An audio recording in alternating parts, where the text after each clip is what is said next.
यो स्क्रिन चाहिँ जस्ट भिजुअलका लागि मात्रै हो। मेरो लाइफको एउटा केही पोइन्ट र केही महत्त्वपूर्ण चाहिँ म यहाँ सेयर गर्न जाँदैछु।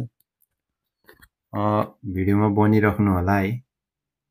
म आजभन्दा 4 वर्ष अगाडि ट्रेडमा छिरेको है। धेरै लस गरेँ, धेरै कुराहरू सहेँ।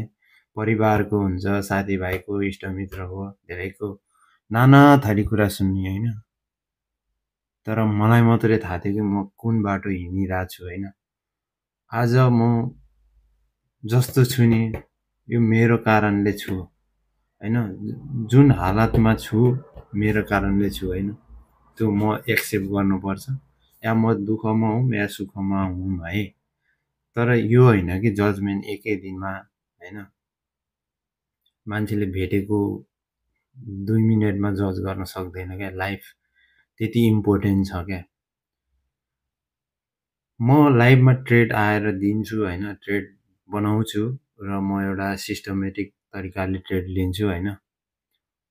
थाहा छ मलाई लस हुन्छ भन्ने पनि थाहा छ, प्रोफिट हुन्छ भन्ने पनि थाहा छ। तर कहाँनिर लस हुन्छ, कहाँनिर प्रोफिट हुन्छ यो बुझ्नलाई नि लगभग 4 वर्षको निन्द्रा, भोग, राम्रो लाउन भनौँ राम्रो लुगा लाउन नपाउने धेरै कुराहरू सहेर यहाँसम्म आएको हो होइन।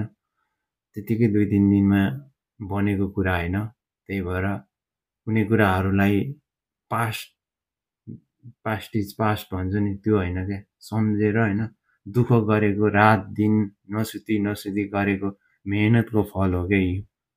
मार्केट कहाँबाट रिभर्सल हुन्छ है भन्ने यति बुझ्नलाई नै 4 वर्ष लाग्दो रहेछ क्या।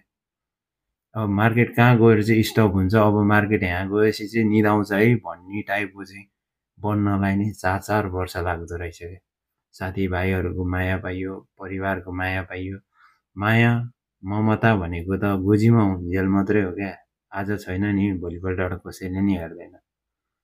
त्यो सबैलाई धन्यवाद।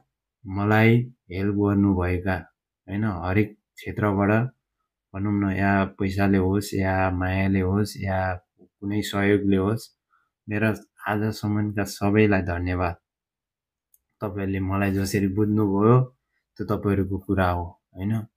मैले तपाईँहरूलाई कसरी बुझेँ, मैले जज गर्दै हिँड्ने बानी छैन। यस्तो बानीहरूलाई हटाइदिउँ र केही सिक्न मन छ हो, म गर्नै चाहन्छु, मलाई पैसै चाहिएको हो भने होइन कमेन्ट गर्नुहोस्। तपाईँहरूलाई गाइड गर्ने जिम्मा मेरो भयो होइन। लस नहुने होइन, नयाँ